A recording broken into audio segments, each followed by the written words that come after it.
So I am truly delighted to introduce Dr. Katz, who is a native of Brooklyn, New York. Welcome back. So Dr. Katz spent 18 years leading the Yiddish Studies department at Oxford University, specifically St. Anthony's College, and that's where he met Charles. He then spent 1 year at Yale University, and after that he moved on to Vilnius University in Lithuania, where he was a professor from 1999 to 2010. So Dr. Katz is currently the editor of History.com, and the title of his presentation this evening is Holocaust Inversion in the Baltic and Ukraine, East and West are not the same. So let's welcome Dr. Katz and look forward to a very lively conversation. Thank you. Welcome. Thank you, Vivaldi. Anyway, thanks for coming, everyone. The topic today is Holocaust inversion. That's part of the Holocaust revisionism movement. Now, we're talking about the new Holocaust denial that's coming out of Eastern Europe and that you hear almost nothing about because it's politically incorrect to talk about it, because the American government, the British government, NATO, the European Union, Israel, all our important friends in the West are trying to keep it all very quiet because these are the same countries that are anti-Russia, and anything that's anti-Russia has to be good. So if they're denying the Holocaust or promoting racism as a policy or blood purism, we have to cover it. That is some of the geopolitical background of all this. So West is West and East is East. And I know that for some people we're in ISGAP and for others we're in ISGAP. But either ISGAP I know is more. But either way, because the context of this institution is anti-Semitism, I will frame it in those terms. Western European and Eastern European anti-Semitism are completely different. They're such different phenomena that I'm not even sure, I don't feel comfortable and confident using the same word even for both. I once proposed Semitism as a study of attitudes toward Jews that would include everything. Anyway, in the West, as we know, it's sadly sometimes violent with bombings, fire bombings, and events. In Eastern Europe, it has so far, as we say in Yiddish and some Slavic languages, tfu, tfu, tfu, been entirely non-violent. Second, the anti-Semitism in Western Europe very often comes from the far left, whereas in Eastern Europe, I don't think there is a left or a far left, it's coming from the far right. For anti-Semitism in the West, it's often to do with Middle East issues, and the key word is often Palestine, and if you listen to some rhetoric in France, in Britain, in Holland, it takes 2 minutes till we get to all the Jews are doing X, Y, and Z to the Palestinians. In the East, no one ever heard of Palestine or Palestinians. If people hate Arabs as they hate Jews and black people and Russians and anybody who's not one of the Aryan elite in the eyes of the elites of society, the main issues of anti-Semitism, believe it or not, are Holocaust and communism, especially the Holocaust. A number of very different scholars, Leonidas Donskis from Lithuania, Ephraim Zora from Jerusalem, originally Brooklyn, the late Robert Wistrich, all noticed this and wrote about it, that East European anti-Semitism is obsessed with the Holocaust. What the hell are these Jews talking about saying that there was a Holocaust and they were all killed? It was us who were all killed. In the West, I think you'll find socially diverse anti-Semitism. You'll find intellectuals and you'll find lowlifes and drunks and all kinds. In Eastern Europe, it's mostly elitist and highly educated. Even the neo-Nazis in the Nazi marches, most of them have a university degree. The leader of the 2 recent Nazi marches is some kind of professor of history in a university in Vilnius. This is a curiosity from North Wales, where I spend a few months a year. in my so-called permanent home. It's not a pornographic picture, it's a hand, and it's of a taxi driver called Danny. Now, Danny has only one topic that he talks to about it. He's 100% Welsh, nothing to do with Jews or Arabs or the Middle East or anything. But his main cause in life is the injustice of Israel to the Palestinians and participating in many anti-Israel events. And he thought that I was using him less than other taxi drivers, which was true for another reason. If you pay for a taxi, you don't want to talk politics, you want to sit quietly and enjoy the scenery. But anyway, one day he comes to me, he says, I bet you think I'm an anti-Semite. I said, no, not at all. He says, you know what, tell me how to write my name in the ancient Jewish alphabet. So I print out Daniel from my computer, Doniel, and I give it to him, and I think no more of it. A year later, he comes to me again that he has a tattoo, Doniel, right here, and if you're a taxi driver, believe me, the rest of your life, that part of your right hand is going to... So that's West European Semitism, issues about Jews, very different than the East. Now, let's turn to inversion. Everybody who ever followed a court case, whether it's seeing Perry Mason as kids or the Simpson trial or any other, knows that a classic defense lawyer's work is to try to turn the tables, make everything upside down, chip away at the image of the victim wasn't so perfect, the victim contributed to the troubles that led to the whatever it was, chip away at the image of the perpetrator's not so bad, did a lot of good things in the same period or maybe even in the same deed, redefine the alleged crime, it wasn't this, it was that, invoke self-defense, and if possible say it was a response to something that happened earlier in that playground spirit of he started it, prove the alleged provocation was a crime that's equal or worse than the crime that's being studied or announced or accused. And if all else fails, pass a new law about the crime. That if you change the law, then everything can be turned upside down. And this becomes very vital when it's governments doing all this. So this takes us now to the history of the Western versus the Eastern Holocaust, which are themselves very different history. Some scholars date the Holocaust to 39, people in the Holocaust Museum in Washington to 33. There are all kinds of different datings. One thing that's agreed, not immediately genocide. It's racism, it's racial laws, it's Nuremberg laws, it's deportation, it's sending people to camps.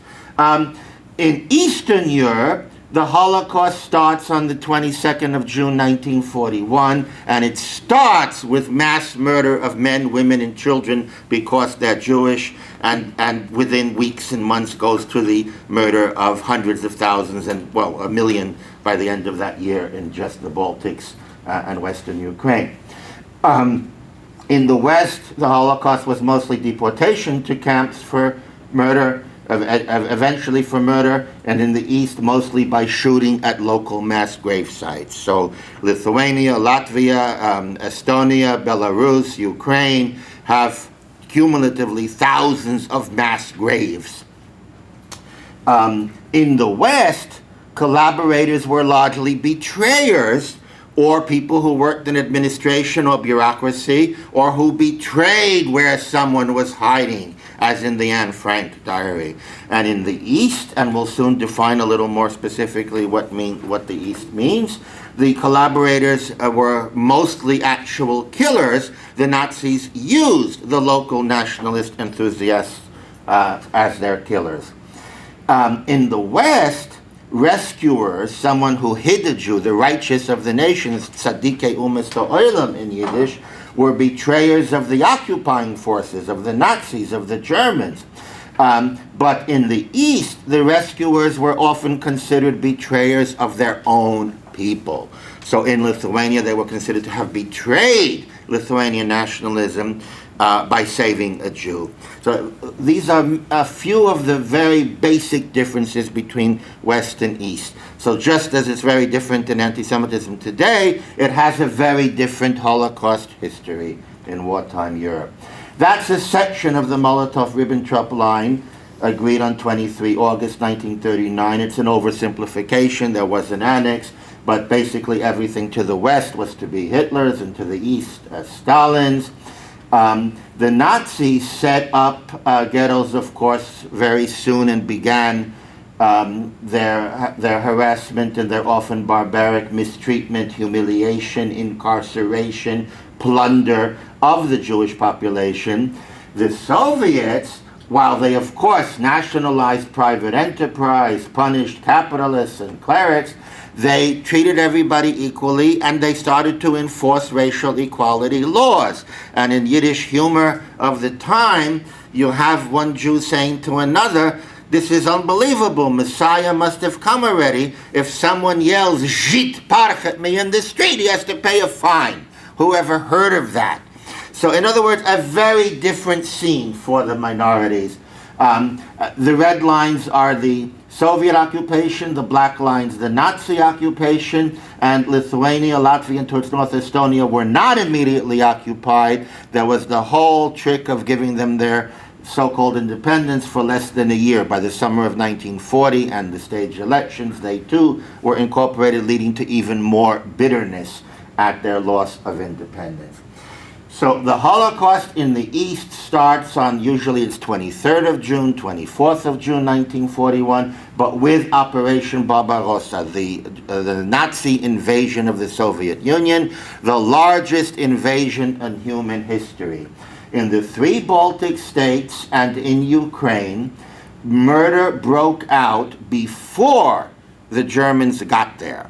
And who was doing these murders? By and large, it was not drunks and criminals and people after the money of the Jews. It was anti-Soviet nationalists who didn't raise their finger against the Soviet occupation of 40-41 or 39-41, depending on the location, but were very quick to start murdering innocent neighbors. And one of the ironies is that the Jewish communists usually didn't get killed because they fled with the Soviet army. And it was usually young women and old rabbis who were the first victims in dozens and dozens of locations. Now, in the Baltics and Ukraine in 39-41, these countries had very strong traditions of nationalism and anti-Russian sentiment. There was a lot of bitterness over the occupation by the Soviet Union in 1939, or in the case of the Baltics, 1940. The propaganda coming from Berlin and from the local nationalists was that it's the Jewish neighbor's fault that the Soviets are here, and all Jews are Soviet lackeys was the theme of very many posters in all these languages that were being clandestinely circulated during the Nazi preparation for the invasion of the Soviet Union. Now, there's something that is very hard to understand today. I came to all this from Yiddish and from thousands of interviews with survivors about Yiddish dialects, but they always told me their life story and wartime history, and so that is, I became their student long before getting into this myself academically. And much as traditional Jews were miserable with the Soviet occupation that closed down the Hebrew schools, the synagogues, the yeshivas, and replaced the Yiddish schools with Soviet Yiddish schools. I collect Yiddish newspapers, so the ones just before the switch in power in the summer of 1940 are free newspapers with 10 different opinions, and right after, the whole newspaper is about Stalin and Molotov's birthday, and there's nothing to read in essence. But every Jew was relieved that he or she had fallen under the Soviets and not under Hitler. That's what some Christians call a sin of the heart. That there was that Jewish relief, knowing what was going on in Poland and further west, from tens of thousands of refugees who were making it to Soviet-occupied territory in those years. Excuse me. I'm sorry. One point. You can get the microphone all time and little. like this. How come it's always a man? I don't know. Mein Mazel, no, a Yiddischer Mazel. In the nationalist traditions today of history professors in Eastern Europe, in this part of Eastern Europe, the pro-EU, anti-Russian Eastern Europe, every professor will say August 23rd evil and June 22nd good. August 23rd, when Stalin and Hitler carve up Eastern Europe with their line. June 22nd, when they were liberated by the Nazis from the Soviet Union. And here is where the two versions of history come into such bitter conflict. That for them, Hitler is a liberator because he got rid of Soviet rule, chased out the Soviet army, restored private property in some cases, and there are these few details of killing the Jews, the Roma, the communists, the Poles, the Russians, and so on. Well, that helped them get their ethnically pure countries, which is what they had wanted anyway, and now in some cases they had it. Now let's fast forward to the 21st century. All this was rather kept, there was a lid under it, on it until 2004. What happened in 2004? A whole bunch of these countries finally made it into the European Union and NATO. I say finally. In fact, they made it very quickly when you consider that the Soviet Union collapsed in 1991. And this new history that the Soviet Union committed genocide against them, it struck everyone as total nonsense because they were left with bigger populations than when the Soviets came, with institutes for their own languages. No political, religious, or other freedom in the Western sense. Absolutely true. So anyhow, after 2004, there was a very expensive movement, expensive with government millions being thrown at these things, to try to change the history of World War II in the European Parliament for all of Europe and beyond. In 2008, in January, there was a group called Common Europe, Common History, and there are still dozens of conferences on this topic, the argument being that if we have different narratives of history, we cannot be friends. All of Europe has to have the same narrative of history. And what narrative is that? That Nazi and Soviet crimes are completely equal. It was known as symmetry, but after this it became known as double genocide. This was about 5 countries, European Parliament members, getting together and just putting out this little resolution that nobody in Europe noticed except for John Mann, a Labour member of the British Parliament, who started the cross-party committee on anti-Semitism and racism.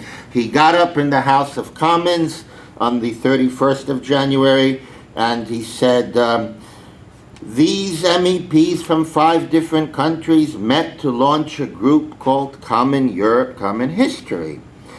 It has the same theme, the supposed need for equal evaluation of history, but it's really just a traditional form of prejudice rewritten in modern contexts. In essence, it's trying to equate communism and Judaism as one conspiracy and rewrite history from a nationalist point of view. These are elected MEPs. So anyway, there was one voice in Europe that we mustn't forget. By June 2008, this had grown to the Prague Declaration that demanded many things. You can easily look up the original document, praguedeclaration.org or praguedeclaration.eu. There's many copies of it on the internet. It demands that all European minds consider Nazi and Soviet crimes the same. Something a bit Orwellian about that, all European minds. It says that all the textbooks in Europe have to be overhauled to reflect this equality. It says that millions of victims of communism deserve the same sympathy, understanding, recognition for their suffering as the victims of Nazism. Now that sounds very good. Why not? Same crime, same victim. There's a big problem with it.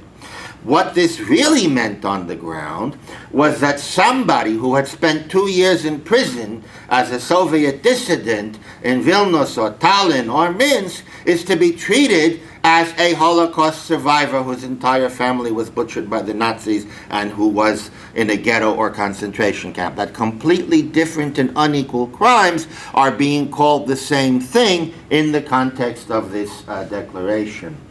And this was sort of steamrolling through the European Parliament. In 2009, the European Parliament accepted one proposal of the Prague Declaration for a unitary day of commemoration of the victims of Nazism and communism, August 23rd. Actually, in more recent years, 2013 and 2014, the Canadian and American Congress also accepted it without people understanding what it's all about. It sounds very good, equal commemoration. One motivation was to try to get rid of Holocaust Commemoration Day, because there's not going to be 2 days commemorating the Holocaust. And in Canada and the US, in the Congress, it was given a very fancy name, Black Ribbon Day. But anyhow, in Eastern Europe, you'll find museums where the theme that Nazi and Soviet crimes are absolutely equal is part of the architecture. That, for example, is the main history museum in Tallinn, the capital of Estonia, and that's the president of Estonia with the president of Germany posing between the red equals brown iconography. That's the Museum of Terror in Budapest, where the further west you go, the more careful the outright political symbolism becomes. Instead of a swastika, it's the arrow cross. Sorry, it's the the arrowed cross of the Hungarian fascists, and instead of the hammer and sickle, it's just the Soviet star. And this brings us to Holocaust envy, which is a major motive of East European Holocaust revisionism and anti-Semitism. These Jews have made up a story to get money, to get sympathy, and of course a certain Mr. Finkelstein's book has been translated into about 20 languages. I know that on the streets of Vilnius, it's in every bookstore in Lithuanian. Anyhow, if you walk into the Genocide Museum in Vilnius, in the hallway there's this complicated, huge poster that shows how there were 200,000 victims of Nazism. That's the 200,000 Jews murdered. And there were 200,000 Lithuanian victims of communism. And that victimhood includes people in prison, people sent to Siberia who came back, people who couldn't become priests because the priesthood was curtailed. And it includes all Soviet human rights abuses from 1940 and 41 and 44 to 91. So it's a miracle that they settled on 200,000 for both, because in the local versions, it's always communist crimes that have to have much bigger figures, but that's a museum for foreigners. And until very recently, as a result of our protests, the word Holocaust was not mentioned in the Genocide Museum of Vilnius. In fact, there was a whole room about the Ukrainian famine, which was, of course, a terrible disaster. But you see the motto, in Auschwitz, we were given some spinach and a little bread. War is terrible, but famine is even worse. And that's part of that huge poster of this Ukrainian lady saying to us that Auschwitz wasn't so bad. And this is a genocide museum in a European Union country that gets huge funds from America, Britain, and the European Union for all this. And here's a quote from the website. One may cut off all 4 of a person's limbs and he or she will still be alive. But if you cut off the one and only head, you send them to another dimension. The Jewish example indicates that this is also true about genocide. Although an impressive percentage of the Jews were killed by the Nazis, their ethnic group survived, established its own extremely national state, and continuously grew stronger.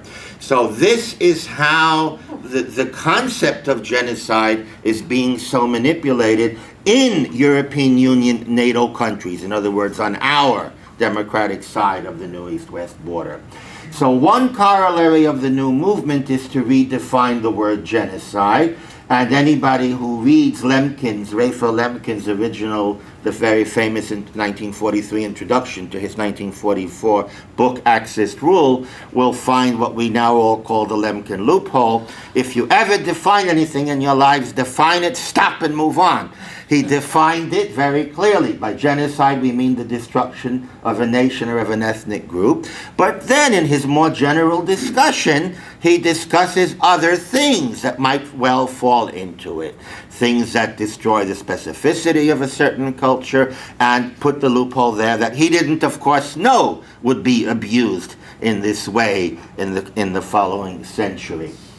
The second corollary, and this is fascinating, is to make heroes out of the killers. Now, I think that in New York City it sounds ridiculous and horrific to say that the thousands of East Europeans who killed Jews could be heroes of civilization or of history or of anything. So here's how the thinking works. You have to live there for some years to even understand it, because it's so far out from our point of view. It goes like this. Everybody who killed Jews wanted Hitler's victory and was against the Soviet Union. And everybody who was against the Soviet Union was ipso facto a brave freedom fighter. And then if you add to that, let's take the case of Lithuania, where the murderers the first days and weeks before the Germans, the Nazis, established their authority, were nationalists wearing white armbands, nominally committed to the independence of Lithuania. So in that same central Vilnius museum that got an uncritical, fantastic write-up in the New York Times last summer, 36 hours in Vilnius, incredibly. Again, this whole topic is taboo. The American embassies see to it that the Times reporters are very, very carefully handled there. So anyhow, there's a whole section, the main one, in fact, of the Genocide Museum, calling the Lithuanian Activist Front, that those were the white armbanded fascist killers, heroes. Why are they heroes? Well, of course, they don't tell you that they killed the Jews or the Roma or anybody else. They tell you that they led a rebellion that drove out the Soviet army. And there's nothing that is more ridiculous. The Soviet army was fleeing from the German invasion, the largest invasion in human history. They were not fleeing from these white armbanded murderers of their civilian neighbors who had never lifted a gun or a finger against Soviet rule when the Soviet rule was there, and who had allowed their countries to become Soviet republics without a shot being fired a year before in 1940. So that is how the thinking works. Kaunas, Kovna is the second city of Lithuania, and its university is in a way more famous than Vilnius University because it's very strong in English, liberal arts, has very many Western professors coming. Anyway, it has a huge bas-relief and lecture hall named for the Nazi puppet prime minister of the summer of 41, Juozas Ambrazevičius Brazaitis, who personally signed papers calling for some of the Jews of his own city to be sent to the 7th Fort, where they were horrifically murdered very quickly in June 1941, before the end, in other words, the very first week, and then signed papers for all the rest of the remaining of however many of the 30,000 Jews of Kovna to be put in the Kovna ghetto. His defenders say he was forced at that. If he hadn't, he would have been killed. And then we say immediately, that's a fine discussion for you historians, but what kind of liberal arts university in a European Union country names a room for this guy and has him as a major hero? And again, there's no American or Israeli or French or British diplomat who will dare say one word, no matter how politely or meekly. In 2012, the same gentleman was reburied from Putnam, Connecticut. His remains were brought to Lithuania for a reburial with full honors. Okay, and what happened with the New York Times on that occasion is that a reporter came to Vilnius but was persuaded by the American embassy not to even mention this episode. This is from this year. Each year there are 2 government-sanctioned neo-Nazi marches on Lithuania's 2 independence days. Now, years ago, they used to yell stuff like Juden raus, but no more. These are, as I mentioned earlier, they all have, most of them have degrees and are. Their front banner this year, this was February 16th, 2016, had 6 national heroes. 5 of the 6 are confirmed Nazi Holocaust collaborators. The 6th is a collaborator, but we don't know that he had anything to do with the Holocaust. He started collaborating in 1944. But in any case, at least 5 out of the 6, the Lithuanian headline reads, "We know who our nation's heroes are." There were exactly 5 protesters, Ephraim Zorf, myself, and 3 locals, all non-Jews, Lithuanians, Russians. And then on the second Independence Day in Vilnius, things got a lot better. There were only 2 Holocaust collaborators among the 10 heroes.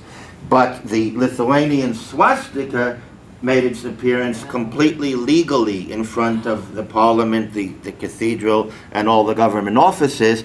The swastika was legalized in 2010 as an ancient Baltic symbol of light and love. The court ruled it had nothing to do with fascism, even though we see exactly who, when, and where uses it. Now, in Ukraine deserves a whole separate talk. Let's just say that in recent years there's been an explosion of government investment of our quote-unquote allies in Kiev in statues for Stepan Bandera, whose group committed hundreds of thousands of murders of Poles and of Jews and of Ukrainian civilians. Again, a national hero because against the Russians. And in Ukraine, things can often go much further because they're not in the EU, they're not in NATO, and there's a conflict, a hot conflict going on now, so the pressure gets a lot higher for there to be nothing. But still, I'll give one example, the famous or infamous Lonsky Street Museum in Lviv, formerly Lvov, and before that, Lemberg, the city in now Western Ukraine, formerly Eastern Poland, where thousands were killed before the Germans took over in July of 1941. And when you walk into the Lonsky Street Museum, you see this image of a supposedly Ukrainian woman distraught looking for her lost relative who she thinks was killed by the KGB before the Russians left, and that relative may have been. And around her, photoshopped onto it, are circles with numbers of alleged Ukrainian victims of Soviet atrocities to set the scene for you. But in fact, this is the original picture with hundreds of Jews who had just been murdered by the Ukrainian nationalists. Now, the head of that museum, Mr. or Doctor, I'm not sure, may he forgive me if I forgot his title, Zabili, was welcomed as a hero in Canada, I think 2012, was about 4 years ago, and at Harvard University, and was received by the then Prime Minister of Canada, Stephen Harper. 2 very brave scholars, Per Anders Rudling and Yegor Jerosolinsky-Liebe, both non-Jewish, very bravely wrote articles protesting this, and they've both suffered a lot in their careers because there was a big gang-up from American and European professors. These guys must be lackeys of Putin if they're daring to. So that's the original photograph. Okay. This is in Budapest, where it's a completely different story. The people being honored are Hungarian government officials of the pro-Nazi government in 1944 that helped the Nazis carry out the deportations. And unlike these other countries, there have been protests in Hungary. So that's a very big difference. The further west you go in Europe, the more you'll see that there are some protests. Now, the parliaments in Eastern Europe have codified this trend toward inversion, trend only because it's legally stopped at that point of alleged equality or equivalence of totalitarian regimes, although we have seen now that it's very far from equivalence in the local sense. So it started when the Fidesz government in Hungary, the new right-wing government in the spring of 2010, passed a law making it illegal to deny Nazi or Soviet genocide. So if I say Soviet crimes in Hungary were awful, horrific, but in my opinion, not genocide, only Nazi crimes were genocide, I could go to prison for 3 years. What it did in real life was not put people in prison. It put young people off thinking critically, thinking freely, daring to examine their own history with an open mind. Lithuania had been toying with the law, a similar law. These guys were all in touch, of course, from 2009. And a week after Hungary passed it, the Seimas, the parliament in Lithuania, passed it. But the president convinced them that it would be better for public relations to make it a 2-year prison sentence instead of 3.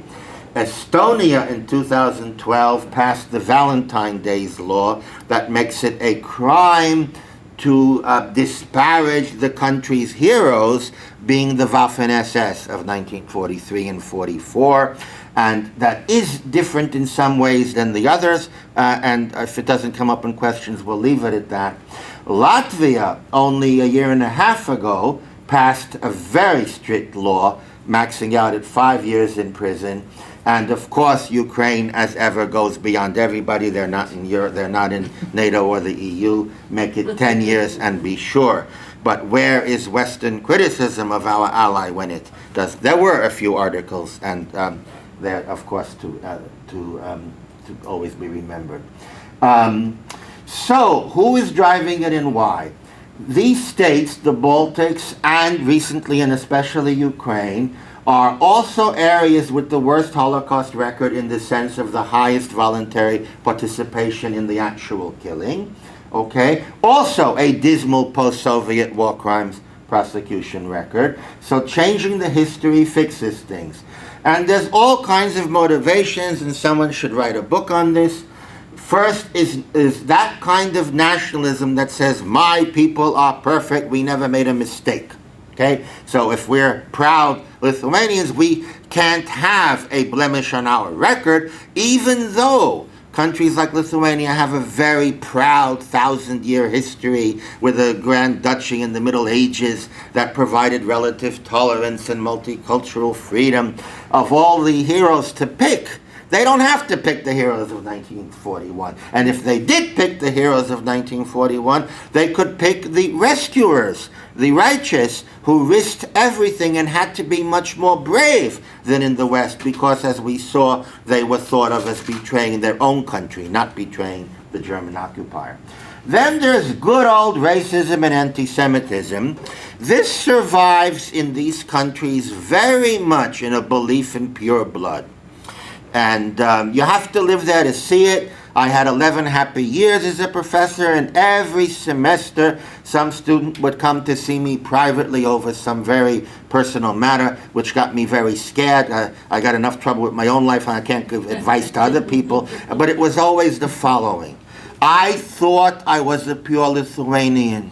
My grandmother died, and she told me on her deathbed she was 1/4 Jewish. What should I do? And my parents don't even know. And I would go into my best Brooklyn accent and say, congratulations, you're a multicultural person. So anyway, all those 450 students I had have all emigrated, so they're in Canada. And this is another big problem, that the open-minded younger generations not affected by all this have largely emigrated, leaving the far-right ultranationalists in positions of political power, in the media, in academia, in PR, in whatever well-paid jobs, very often paid for by the West, that exist for the elite. And this is in a way the biggest motivation, because the West goes along with it, the new Cold War. Now, first of all, this feeds into the East European anti-Semitism that's there anyway. The Jews were all KGB, they were disloyal, they did it to us first. The Soviet Union deported tens of thousands of people in June 1940 on economic basis, the so-called economic enemies, the bourgeoisie, the owners of shops and factories. Proportionately more Jews were deported, proportionately more Lithuanians and Poles were among the Soviet officials, but that doesn't matter. When it's the Jews, then it's it becomes part of the national folklore that the Jews did this to us. They were the real mass murderers. And this fits in now with the new Cold War. Russian mischief among its neighbors, fear of an aggressive re-Sovietizing Putinist Russia. So the American State Department, the British Foreign Ministry, and the governments of all these countries honestly believe that this history revisionism is a very nice tool with which to fight today's Russia and today's Putin, to expose the extent of Stalinist crimes, which I think nobody would disagree with, to demand apologies and reparations, to point out that Germany apologized even though it was a successor state to Hitler. Germany paid reparations. The Russians, of course, have not done that. To warn of the danger of a Soviet-type Putinist Russia that will soon take over these countries. And then we come to the history, to dispute Russia and the West's World War II narrative. Because this new narrative, in a way, rubbishes the whole Allied fight against Hitler. It's written out of history or turned into a footnote, because the revised history says that in Eastern Europe, Hitler was replaced by a worse regime that committed genocide. So what kind of accomplishment is that? So the fight against Hitler is sort of written out. Then diminished disdain of collaboration with Nazism, as we said before. They were against the Soviets, so they were heroes. And there's a big blur in the distinction between the new far right and the center right in countries where the new far right is this elite intellectual caste of politicians, professors, journalists, artists, thinkers, writers, authors, and not street Nazis or people who commit arson or hit people. In my view, anybody who makes a hero out of Hitler's forces that killed innocent civilians is far right, but it's very hard to convince any Western diplomat of that. We won't have time to go through all this, there were very many honest Lithuanians who risked their careers to tell the truth. This is a history professor.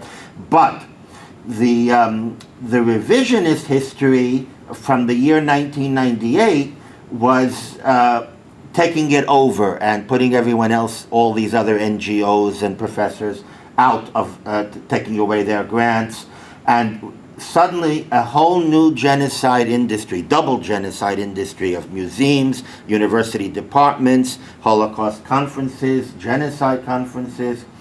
So we've already seen how genocide has been redefined, the tables turned between victims and perpetrators.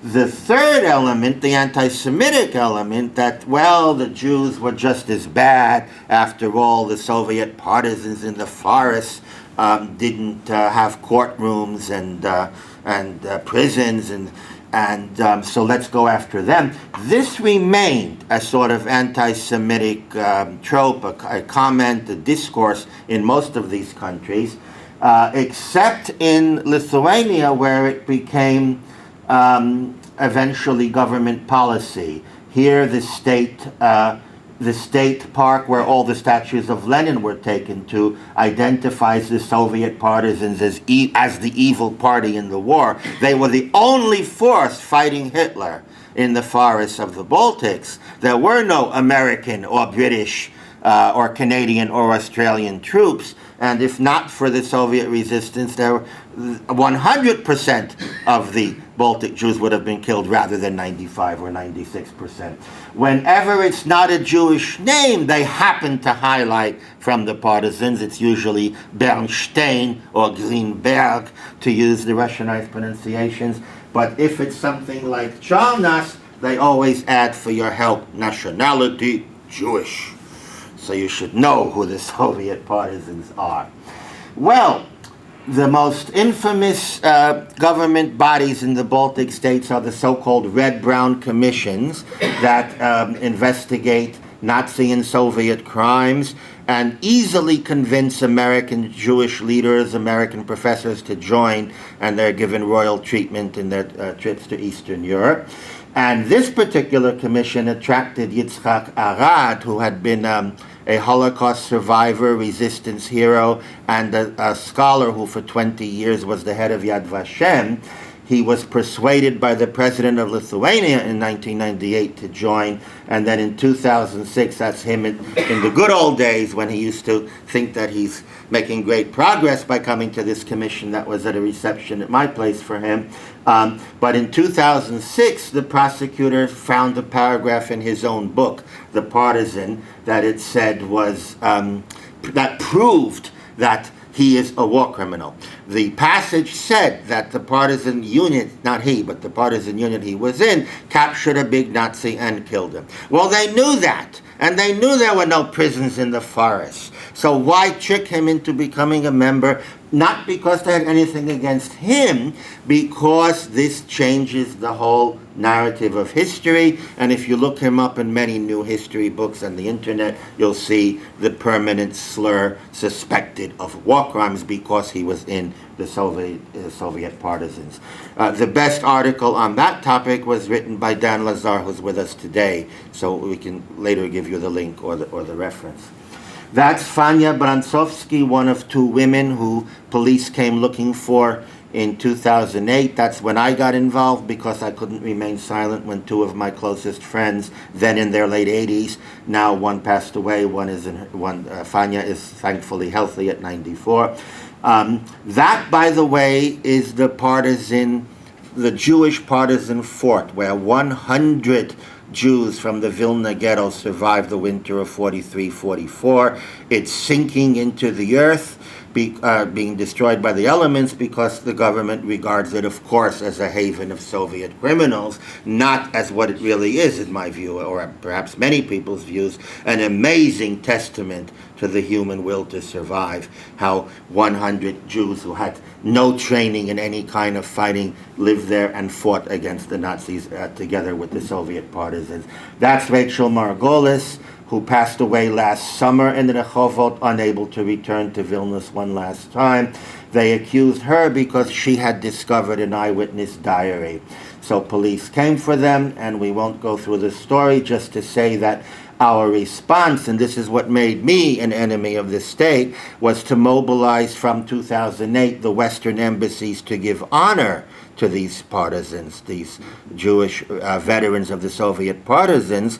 And it was the first time that Western embassies then, that's before the politics changed, were honoring somebody trashed by the state in Eastern Europe. That was, by the way, the bravest diplomat in Vilnius at the time. He's now retired, Donald Denham, the Irish ambassador. When he didn't get permission from Dublin to do this, he simply paid for the banquet himself and held it at the ambassador's residence. And that's the former Israeli ambassador, second from left to Riga, who very bravely gave honor to Rachel Margolis against the wishes of the Israeli Foreign Ministry. In the last couple of years, it's been a different accusation, not war crimes. Holocaust survivors have been accused of slander for having written memoirs and put together lists of perpetrators. That's Joe Melamed, the longtime head of the Holocaust survivors from Lithuania and Israel. He was visited by two Israeli agents of Interpol in August of 2011, and they said, "We're sorry to bother you. We have a warrant from our colleagues in Lithuania. You're accused of slandering 9 national heroes of the country." His response, "Not 9, I have a book with 8,000 suspected murderers."